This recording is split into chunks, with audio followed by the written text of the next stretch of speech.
History. Many ancient man-made earthen mounds from various prehistoric mound builder cultures survive in West Virginia, especially in the areas of present-day Moundsville, South Charleston, and Romney.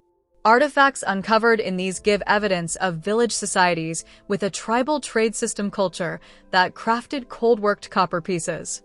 In the 1670s, during the Beaver Wars, the powerful Iroquois, 5 allied nations based in present-day New York and Pennsylvania, drove out other Native American tribes from the region to reserve the upper Ohio Valley as a hunting ground.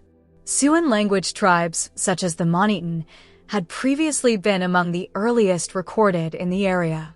Conflicts with European settlers resulted in various displaced native tribes settling in West Virginia, where they were known as Mingo, meaning remote affiliates of the Iroquois Confederacy. The area now identified as West Virginia was contested territory among Anglo-Americans as well, with the colonies of Pennsylvania and Virginia claiming territorial rights under their colonial charters to this area before the American Revolutionary War.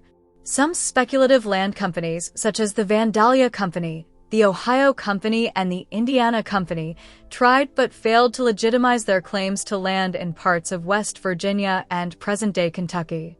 This rivalry resulted in some settlers petitioning the Continental Congress to create a new territory called West Sylvania.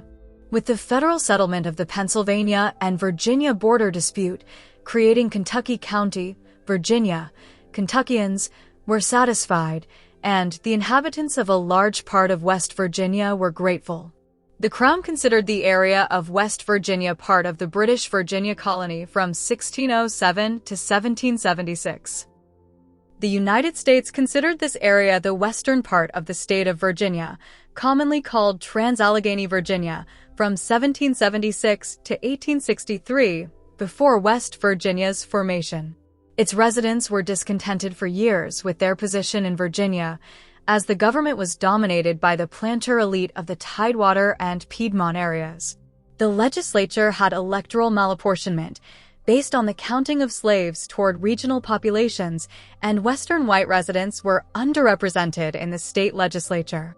More subsistence and yeoman farmers lived in the West, and they were generally less supportive of slavery, although many counties were divided on their support.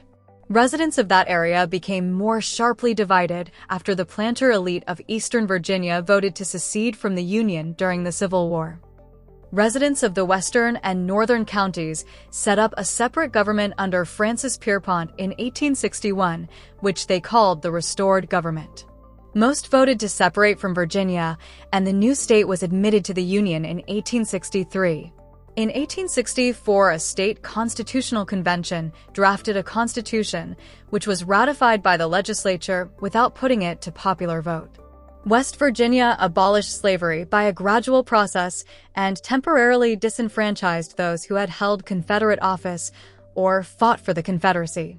West Virginia's history has been profoundly affected by its mountainous terrain, numerous and vast river valleys, and rich natural resources. These were all factors driving its economy and the lifestyles of its residents, who tended to live in many small, relatively isolated communities in the mountain valleys. Thanks for watching. Please comment and subscribe if you enjoyed.